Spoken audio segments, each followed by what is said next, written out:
They were laughing, not nervously, not under pressure, laughing for real. At 27,000 feet above occupied Europe, German pilots watched unfamiliar silhouettes climbing slowly toward them. This didn't look like an imminent fight. It looked like a mistake. Aircraft that were too large, too slow, too heavy for the kind of air war they understood. For men who had spent years fighting Spitfires and Messerschmitts, these American machines seemed almost offensive to the unwritten rules of the sky. One pilot joked over the radio that they looked like trucks trying to fly. Another replied with sarcasm. Inside their cockpits, behind oxygen masks, there were smiles, absolute confidence. That formation was not a threat. It was naivete. What they didn't know, what no one up there could possibly know, was that this laughter was already doomed.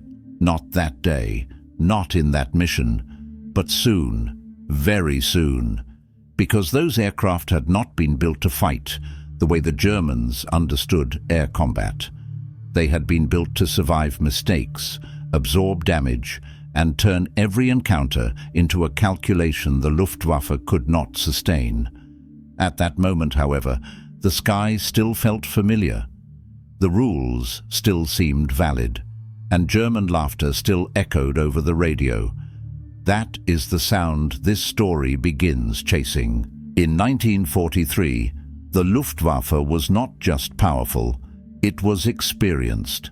Its pilots had been fighting continuously since 1939, accumulating thousands of hours of real combat. They had faced different enemies, adapted tactics, and learned to read the sky with near instinctive precision. For these men, air combat was not theory or training. It was habit. The Americans, by contrast, were arriving late and in massive numbers. Many of their pilots were young, with little or no combat experience. Their aircraft were new, their tactics still evolving, and their presence was seen as temporary. To German eyes, this looked familiar, another opponent who would learn the hard way how this war was fought. The mistake was not underestimating American pilots. It was failing to realize that the United States was preparing to fight a different kind of war altogether.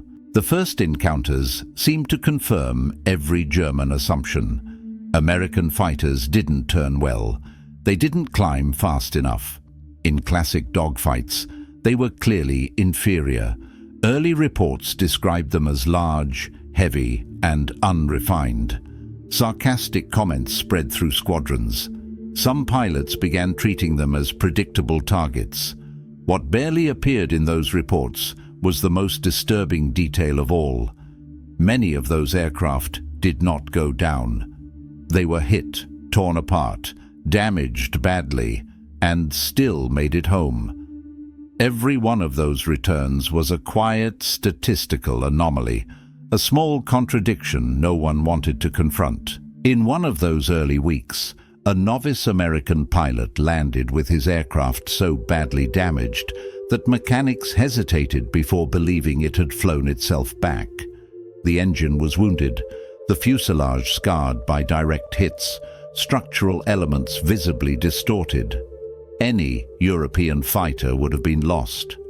On the German side, the pilot who had attacked that aircraft logged the encounter as a near-certain kill.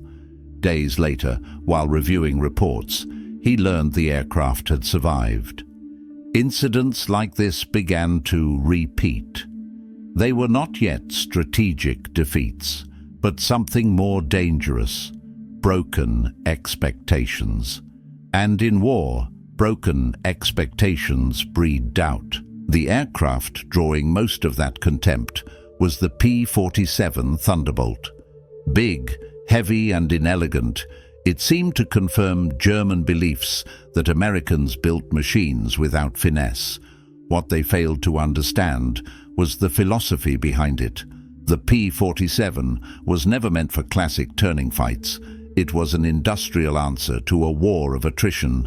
Its size was deliberate, Its armor was intentional. Everything about it was designed to tolerate mistakes, absorb punishment, and keep flying.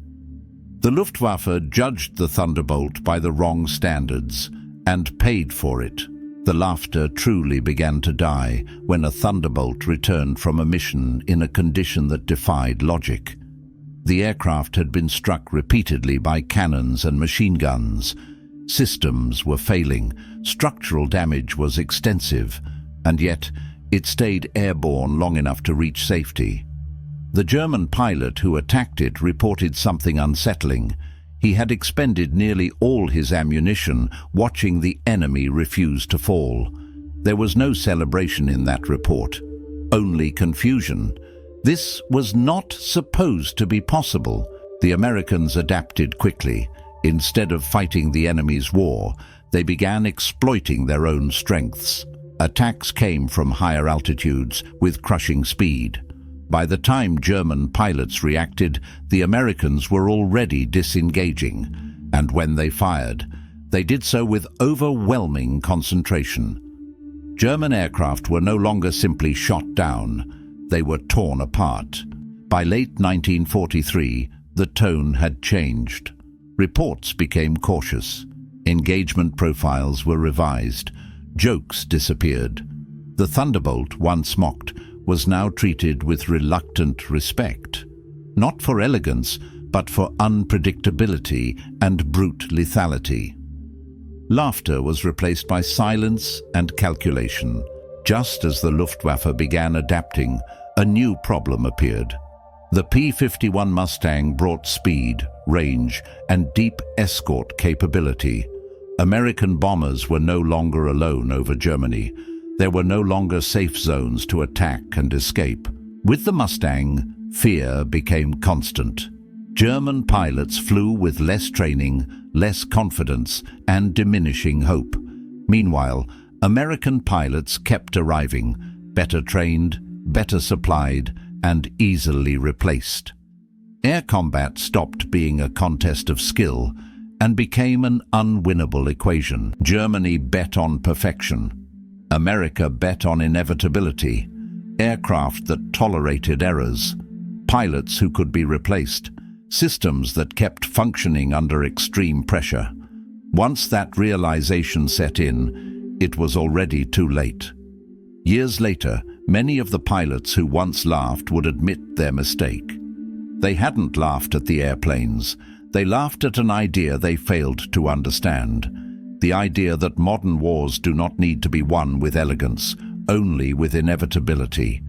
The day German pilots stopped laughing was not marked by a single explosion, but by a silent realization. The sky no longer belonged to them, and it never would again.